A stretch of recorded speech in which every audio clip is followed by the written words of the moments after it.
So let's see. I think we all have an idea of what our perfect instructor would look like. And I'm kind of curious what it would look like to you guys. Like, what do you want to see in an instructor? I've got to get on here before Andy because this is like one of Andy's biggest mentors, and it pays dividends. And I don't want to. I've done plenty of butt kissing for this guy. It's not butt kissing; it's totally deserved and earned. But Tim Herron is. Um, when I look at, a couple years ago, before I met Tim Herron, I took a class, um, and then after taking that class, I committed to myself that I would not take I would not take a class with an instructor who doesn't have standards. And because an instructor that doesn't have standards, that's the easiest way to have if you don't hold your students to a standard, how do they know if you taught them anything or if you made them better? I can take a student that's never shot a handgun before, let them shoot 100 rounds on the range without any instruction. And after they shot that 100 rounds, they're going to be better than they were before that 100 rounds. Right. So it's real easy for instructors to hide behind not having any standards. Um, and then seeing the improvement that Andy has made as a shooter, yeah, that's great. That's cool. Um, but as an instructor, that really it was like an aha moment for me, right? Because it was not very long after Andy had trained with Tim Herron that he exponentially became a better instructor. And then taking Tim Herron's class and the way he is able to take 10 students and put them through a 2-day class where you're running and gunning that's competition focused and competition geared. Um, but the way he is able to identify the individual students' strengths, weaknesses, opportunities, and make them a better student or a better shooter, right? It's incredible. Um, and it's Tim Herron gets a lot of love. He gets a lot of flack for his height. That kind of pisses me off because I'm like, all right, guys, let's get some better jokes for Tim.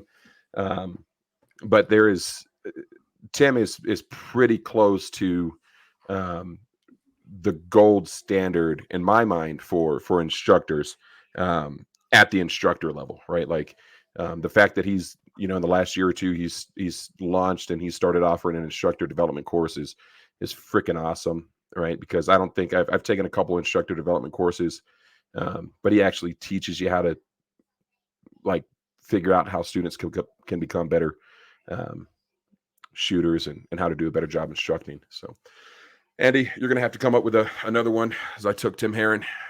That's messed up, man. Cheater. You know, who's a perfect instructor for me? And I don't know. I think it really varies. The easy answer would have been Tim Herron, because when I was just like just about every other instructor, right? You go to the NRA and you learn a couple things from the NRA, and man, that's it. I'm an instructor, right? I don't need to know anything else. And then I was with Judson, who is usually a co-host of ours. He was my training counselor, and then one day we were talking about how they were going to go to Thunder Ranch, him and another friend, Tim Knight. And I said, well, do you got room in the back for me? Kind of joking, not joking. And he's like, well, it's a private course. It's kind of expensive. Are you serious? And I said, hell yeah, I'm serious. And then he said, let me make a phone call. I'll call you back. And he calls me back. He said, hey, Tim said you're in. I put in a good word for you. And next thing you know, I'm at Thunder Ranch. And that was like, holy moly, this is what gun industry famous guys are about, right? And then it just kind of gave me a little bit of a bug of, okay, I did that. Well, let's see what this guy has. Well, let's see what this guy has. Let's see what this guy has. And then it turns you into this training junkie. But all through that in the beginning, I had an issue with my right hand because I have one finger that's damaged from a car accident. And every single course I brought it up to the instructor. Hey, I'm having this issue. It's causing me pain. It's causing me to shoot low left because I can't get a good solid grip. I don't know what to do. And course after course after course, I would leave and I'd tell Jeremy, same issue, man. No one's been able to really dial in to help me. And it's not because they're not great instructors. Time constraints, student constraints, all these little things. And then one day in comes this Tim Herron guy, and he said, well, do this. And it worked. And, now, as Jeremy said, I've turned the corner into becoming a better shooter, a better instructor, because I've been able to watch Tim's passion. Not many guys have that in the instructor world. There's a lot of great, wonderful instructors I've trained with, but for some reason, I'm going to steal it back from Jeremy. Tim's just really helped me a lot. And he's somebody that you could call him on the phone, you can text him, you can reach out to him. He will always answer your question. He's always there for you. And when you do something amazing, I'll give you one quick example. We were practicing draw from one shot to speed up my draw speed. And he's like, I'm going to get you under a second. I don't care if we're here all night. And when I hit that 0.89 draw to one shot to the A zone, I thought he was going to jump out of his own skin. He was so excited for me, knowing that he saw something that he saw my face, just so excited that I was able to do something like that. And all the thanks to those instructors that really want to give you the passion, so I don't really have a perfect instructor so far. Tim has been it. Now, when you move into like self-defense style stuff, you think of the late William April. They have all these other little niches that us as instructors, we want to learn. I don't know. One day, maybe somebody else will replace Tim, but right now he's it. Dave Spalding also had, I mean, when you came back from Dave Spalding's class, you had some great insight for what we do specifically for this defensive shooting. So I'm just kind of going through folks that, the classes that I know you've taken, where I'm like, what are some other instructors that, that I noticed when you came back? It was kind of a new little spark or a different spark. And Dave Spalding was one of those instructors for you. Brian Hill, after attending their training event, it seemed like you learned a ton of information over there. So, yeah, it's like I said, with the niches, going with Brian Hill, Complete Combatants Quest 22 with Brian Hill, Tim Herron, and Scott Jedlinski, working with Jedis, how to present the dot and his wave technique. I've heard different things about it, like, it's a repeat, blah, blah, blah, blah, blah. I tried it. It actually really has improved my draw to first shot, because now I'm using that ability to drop that dot in, at the 12 o'clock. It's something that really helped me. So each instructor has helped me learn something, whether it's been both good or even bad. As Jeremy said, we've taken courses where there were no standards, and it's like you leave there and it's like, well, what did we do?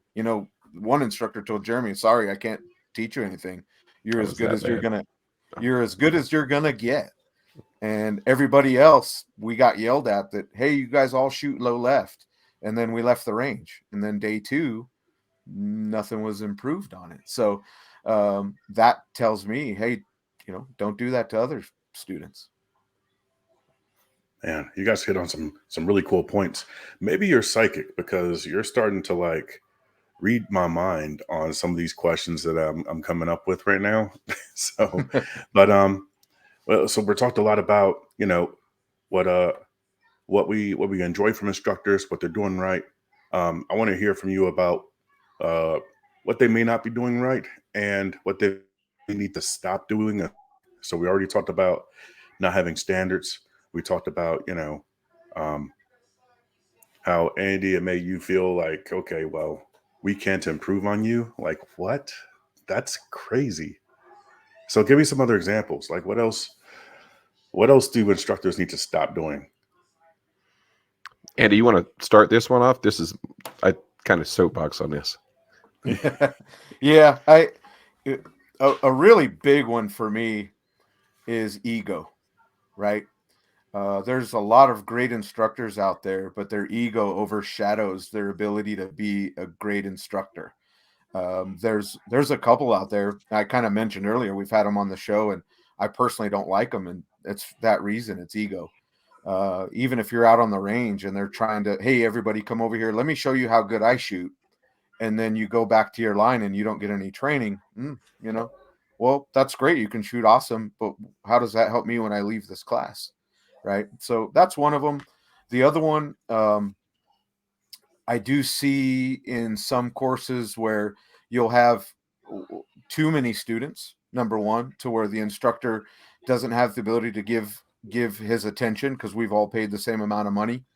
I think vetting your ROs that are going to help you, or your AIs, I should say, your AIs that are helping you, make sure that they're teaching the same thing that you're teaching. Because if you're down at one end teaching one thing, and then the other end, probably this is one of Jeremy's, the other end, you're hearing one of the AIs tell a female student, well, at least you're hitting the paper, that counts, right?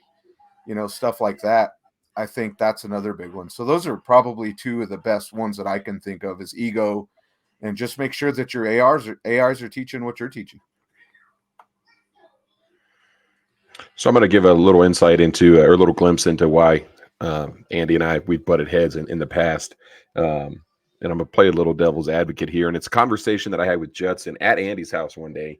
I think an instructor should have a healthy dose of ego, or a healthy level of ego.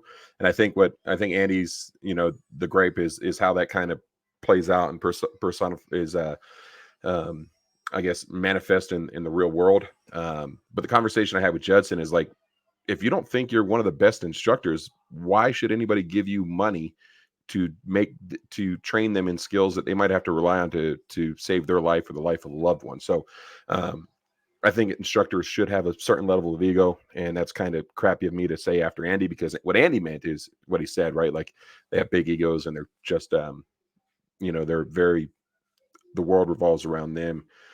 Like I said earlier, instructors not having standards, or they're relying on defensive accuracy, the 3 yards, 3 rounds at 3 yards in 3 seconds, the belief that those things are important, because that's all well, good, and true, right? Like, statistically, you're not very likely to be involved in a self-defense encounter that involves your handgun, and if you are, it's likely going to be, in the 3 yards, 3 seconds, 3 rounds realm of things. However, if you're in a self-defense situation and you have to use your sights, but you don't know how to use your sights because you've only ever trained with instructors that rely on, well, you still heard them, that's good enough, that's combat accuracy, right? Those things. Then the potential for a negative consequence of not being able to use your sights under those circumstances are dire, right? Like, that's going to be a pretty bad day for you. On the other side, if you know how to use your sights and you can competently, confidently, and effectively hit a 3.5 inch, or a 3x5 index card at 7 yards and a second and a half from your holster, or whatever that standard is, right? That level of speed and accuracy. If you're able to do that, and you're presented with a big guy such as myself, where you're presented a 12 by 18 inch torso at 3 yards or 4 yards, if you can hit the smaller target quickly at distance, you're going to be able to hit the bigger target quickly, right, at the 3 yard deal. So, I think instructors kind of rely on the ignorance of students, and they do things that they look cool on social media, but they're not practical, right? They're not really making the students better shooters, or better able to defend themselves. So I think those are a couple of the big ones. And just on the couple courses that I've taken, hey, I can't teach you anything, I'm not going to be able to make you a better student. Well, that's cool. I'll hang out and shoot with you on the range all day, but I don't want to spend $500 to not be made better, I guess. That's pretty crappy, man. Wow. Like, I can't imagine telling a student that. Like, at least just refer them to somebody that, is one of your mentors, right? Like, refer them to somebody that they can actually learn from. So that's pretty appalling.